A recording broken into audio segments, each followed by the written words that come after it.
Hi, I'm Rajiv, and today I'm going to talk about the importance of knowing how to breathe.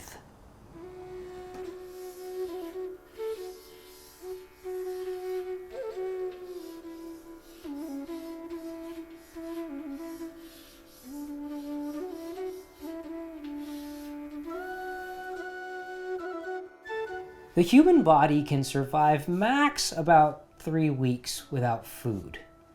The longest the human body can go without water is just a few days, but the most amount of time that we can go without breathing is just a few minutes. And if we look at that and we accept that, then we understand that breathing is such an important part of our lives. And yet, how much thought do we give to breathing? How much focus is put on learning how to breathe? How often during the day do we actually stop and think about how we're breathing? I feel very honored and blessed to come from a very ancient culture that is spreading a scientific aspect to the West, and that's yoga. To see how many people have embraced yoga enthusiastically in the West is something that gives me hope that we are learning how to care for our bodies and minds in a way that makes the whole world a better place. Breath and breathing is a fundamental aspect of yoga.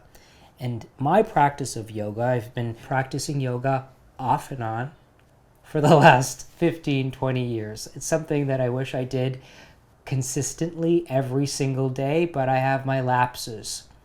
However, when I get up in the morning and when I am actually going through my routine of yoga and meditation, one of the vital parts of that process is focusing on breathing.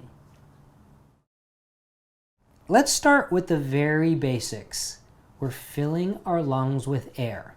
When someone tells you to take a deep breath, what do? I used to see my parents doing this when we would go to the doctor together as a family, and when I was a little kid, I can remember thinking that this was a deep breath. Deep breath. And then I learned years later that is not a deep breath. When you're taking a deep breath, you actually want this part of your body. I can go into the anatomical science of this, but I'm going to stay away from that. You want this to go out when you're actually letting air in. So you're not going like this. You're going like this. And when this goes out, your lungs actually fill up with air. This is much easier to see if I'm lying down. So I'm going to lie down for you and show you. This is the incorrect way of taking a deep breath. Okay, I'm holding that breath, but see all of this, how it's sucked in? That is not a deep breath. I'm going to let this out. This is a deep breath.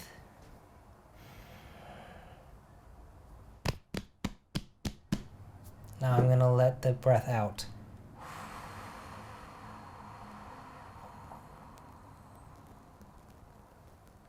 I'm going to take a deep breath very quickly. And I'm holding it, and I'm going to let it out.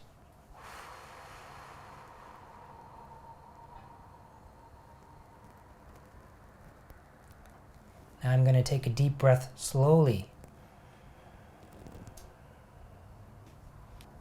This is going out because my lungs are filling up with air.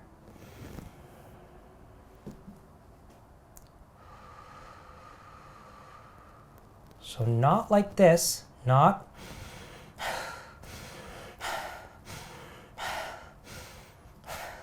like that, but like this.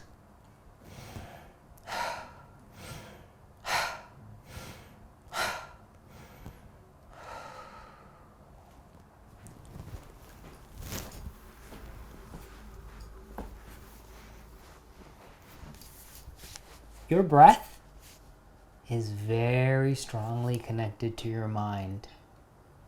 And when you're nervous, when you're angry, when you're upset, when you're excited, things are happening with your breath. Usually taking short breaths, sometimes you're not able to breathe, panicking, getting scared, getting upset, getting angry, there is a way of helping that part of your mind by reminding yourself that something is happening down here that you actually can work on, that you can work on a physical thing that will affect your mind. This is the fascinating thing that I have learned by practicing yoga, how focusing on this, focusing on my breath, really over time, over years, over many years, deeply affects what's happening in my head. And when the practice of breathing every day and focusing on it in the morning, especially when everything is quiet, usually everything is still dark when I get up and I sit on the ground, don't turn anything on, no devices are turned on, no lights are turned on.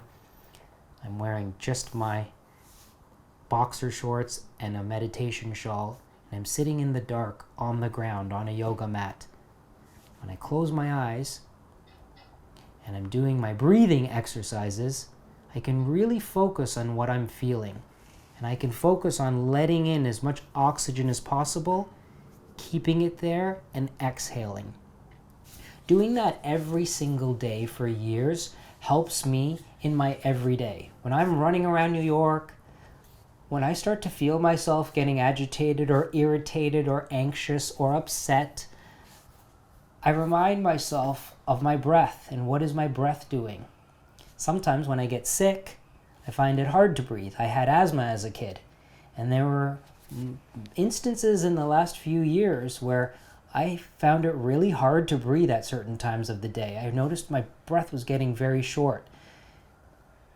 What I would do is I would pull myself away from being around people, and when I would get home, I would lie down or I would sit down and I would work on taking one breath, one as deep as possible breath.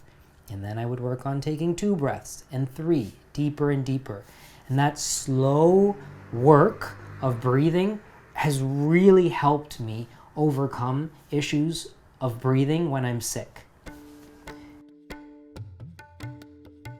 The first breathing exercise from yoga that I practice is called Anuloma Viloma. And Anuloma Viloma is Sanskrit. It means something about with the nose hairs or against the nose hairs or something. It's Sanskrit. But basically what it is alternate nostril breathing.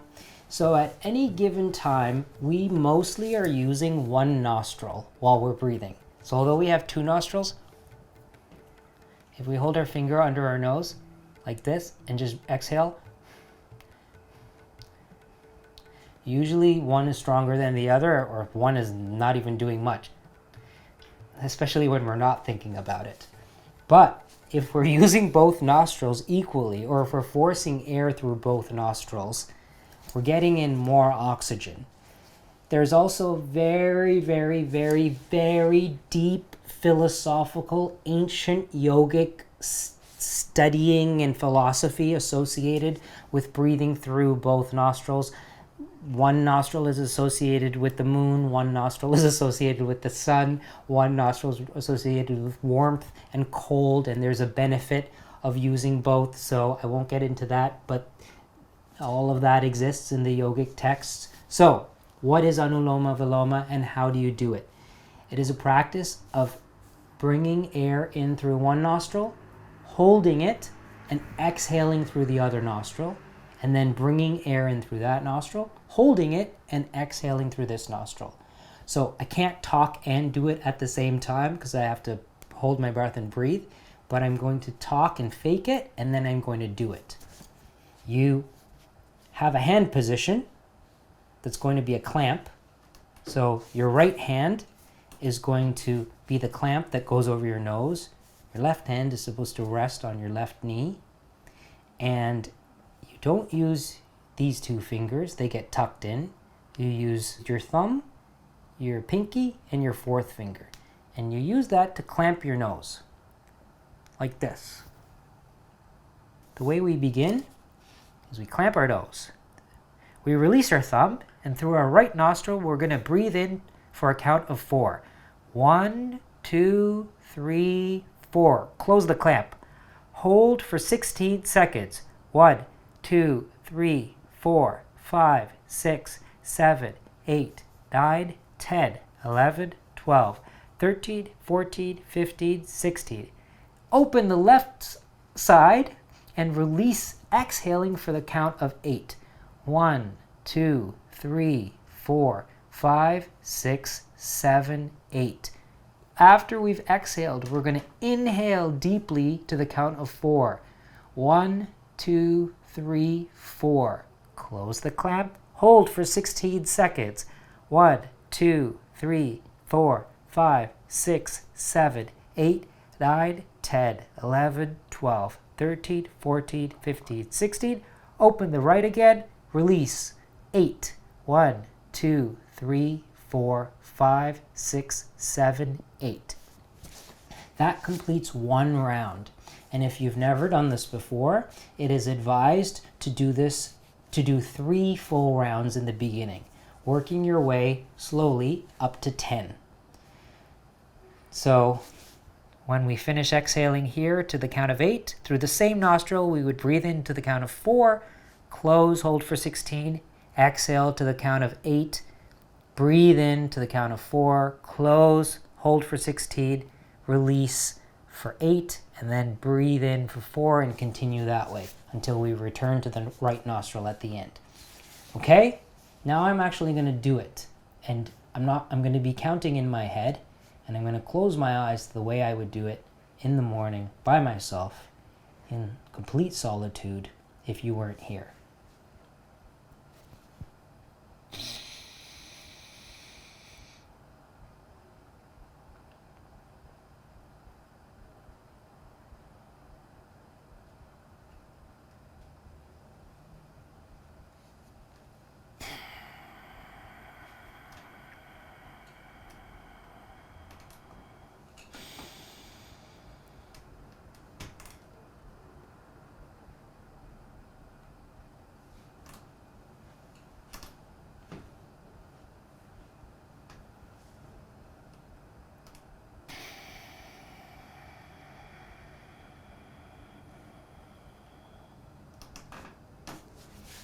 That was one round. Now I'm going to do it again, and I'm going to count by putting beats. Ready? Here we go.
That was 2 rounds.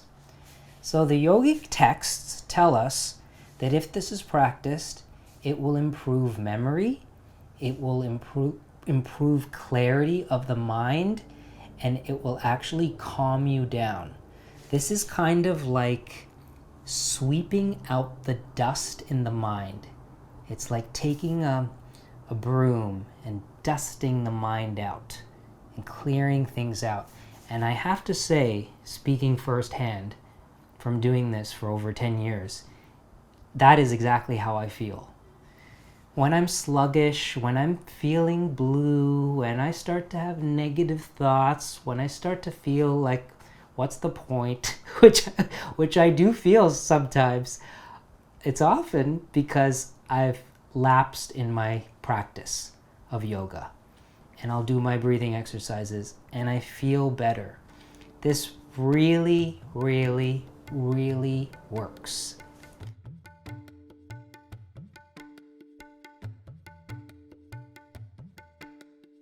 The next breathing exercise, yogic breathing exercise, is Kapala Bhati breathing. And Kapala in Sanskrit is skull, and Bhati is shine, shining skull. Kapala Bhati breathing is a rapid breathing exercise where it's inhaling and exhaling, creating a kind of pumping vacuum motion with the abdomen, okay? So the way this works is you take one deep breath and exhale slowly. Second deep breath. Exhale slowly. And now we begin rapid breathing. Inhale, exhale, and the inhale is where the abdomen goes out quickly, and the exhale is where it's pulled in quickly and the air is pushed out. So when the air is pushed out forcefully, the inhale starts to happen almost automatically. So we would count 1 and 2 and 3 and 4 and 5 and 6. I'm just going to do it now because I can't count and do it at the same time.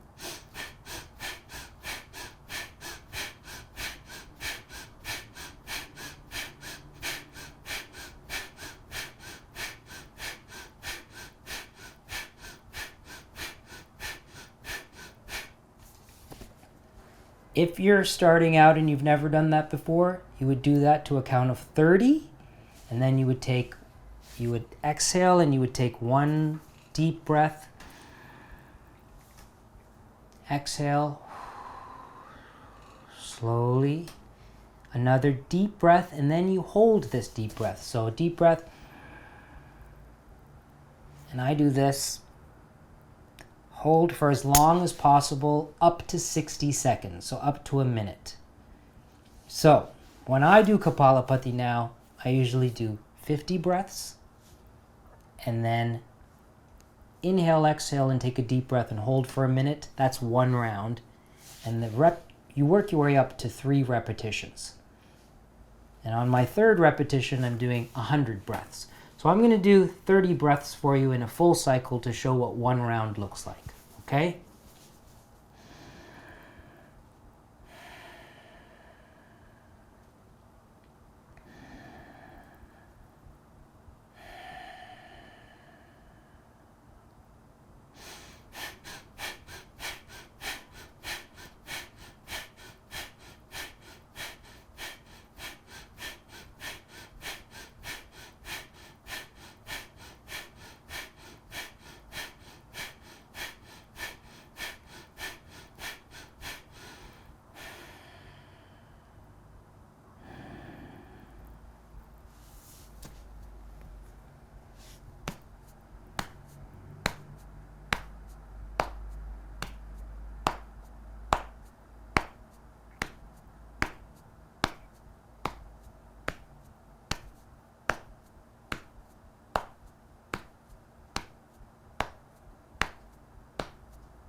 That was one round. We do 3 eventually. Breathing, the importance of breathing. I hope I've convinced everyone watching this video that whether or not you're doing these yogic exercises, breath, healthy breath, deep breathing is very, very important to our lives. And if we can all focus, maybe at the beginning, just a little bit, when you're stressed, when you're anxious, when you're scared, when you're upset, remind yourself that you do have a tool. You can breathe. And it's such a cliche. Take a deep breath. But the truth is, it is effective. So talk yourself through it. pull yourself away into a quiet place and take one slow breath. And one leads to two, two leads to three. And hopefully, over the years, you'll just develop the habit of being able to breathe deeply and fully. The irony is, knowing how to breathe will often take you away from falling into situations where you're extremely angry, you're extremely sad, you're extremely nervous. That's kind of the fascinating thing about this, is the two go hand in hand, and there's this kind of chicken and egg thing. What comes first? So this is something that is a fairly private part of my life, my morning routine. It is something that is spiritual to me. I feel so honored that I have been born into a culture and a religion that goes back so far, thousands and thousands of years, but that is really rooted in science, more than any kind of mumbo jumbo with bells and fire and ceremony. There's a real science here that we can apply to our everyday lives, which help us live better lives, healthier lives. Breathing is such an important part of being healthy.